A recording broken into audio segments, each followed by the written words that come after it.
Hello everyone, welcome back to our channel. আশা করি সবাই খুব ভালো আছেন। তো গ্রাম থেকে আমার মেজো কাকিমণি এরকম একটা শাক আমার জন্য পাঠিয়েছে। তোমরা যারা চিনতে পারছো তারা আমায় কমেন্ট করে জানিও, আর যারা চিনতে পারছো না তো চলো তোমাদেরকে আমি এই শাকের সাথে পরিচয় করিয়ে দিই।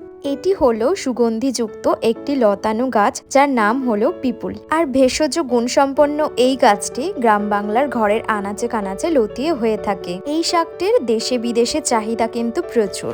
আর এই গাছটি থেকে যে ফলটা হয় সেটা আমরা ইংরেজিতে ব্ল্যাক পেপার নামেই চিনে থাকি। বিশেষত জ্বর হলে, মুখে অরুচি ধরে গেলে মুখে রুচি ফেরাতে এই শাকটি কিন্তু খাওয়া হয়ে থাকে। এই শাকটি গ্রাম বাংলার মানুষেরা কিন্তু বড় মাছের সাথে খেয়ে থাকেন, আবার অনেকে শুক্তো বানিয়েও খেয়ে থাকেন। মাছ দিয়ে এই ডাঁটাগুলো রান্না করব, তাই আলাদা করে সরিয়ে রাখছি। মাছ দিয়ে ডাঁটার এই রেসিপিটি আমি তোমাদেরকে নেক্সট ভিডিওতে শেয়ার করে দেব। এখন আমি কড়াইতে তেল গরম করে জিরে ফোড়ন দিয়ে আলু আর এই শাকটিকে ঢেলে দিলাম। দিয়ে কিছুক্ষণের জন্য ভালোভাবে নেড়েচেড়ে স্বাদ মতো লবণ দিয়ে দেব, আর দিয়ে দেব পরিমাণ মতো হলুদ গুঁড়ো। হলুদ গুঁড়ো দেওয়ার পর ভালোভাবে নেড়েচেড়ে নিতে হবে, কিছুক্ষণের জন্য ফ্রাই করে নিতে হবে। এই শাকটিতে আমি শুধুমাত্র আলু দিয়েছি, আপনারা চাইলে এতে বিভিন্ন ধরনের সবজি অ্যাড করতে পারেন। এবার আমি এখানে 2টো কাঁচা লঙ্কা দিয়ে দিলাম, দিয়ে আবারও একটু নেড়ে চেড়ে নেব বেশ কিছুক্ষণের জন্য। শাকটা একটু ভাজা ভাজা মতো হয়ে এলে আমি এখানে দিয়ে দেব উষ্ণ গরম জল। বেশ কিছুটা উষ্ণ গরম জল আমি এতে দিয়ে দিচ্ছি, তার কারণ শাকটা যাতে ডুবে ডাঁটাগুলো যাতে সেদ্ধ হয়ে যায়। এরপর আমি এখানে দিয়ে দেব আদা জিরে ধনের একটা পেস্ট। এই বাটা মশলাটি দেওয়ার পর আমি কিছুক্ষণের জন্য নেড়ে চেড়ে একটা ঢাকনার সাহায্যে ঢেকে বেশ কিছুক্ষণের জন্য সেদ্ধ করে নেব। এবার দেখুন আমি 10-15 মিনিট সেদ্ধ করে নিয়েছিলাম, আর শাকটাও আমার ভালোভাবে সেদ্ধ হয়ে এসেছে।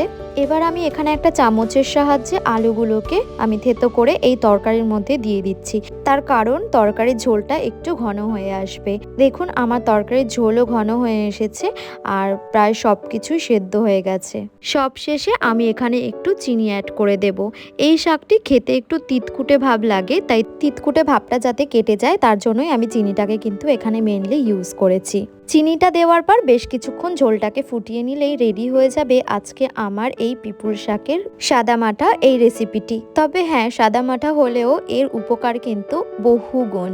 যাদের ফ্যাটি লিভার রয়েছে তারা কিন্তু এই শাকটি খেতে পারো, তাহলে কিন্তু ফ্যাটি লিভারের সমস্যা কিন্তু কমে যাবে। ভেষজ গুণসম্পন্ন এই শাকটি ক্যান্সার প্রতিরোধেও কিন্তু সাহায্য করে থাকে। জ্বর হলে মুখের রুচি ফেরাতে এই শাকটি অবশ্যই খেয়ে দেখো। তোমরা ভালো থেকো, সুস্থ থেকো, গল্প হবে আবার। আজকের মতো তাহলে টাটা।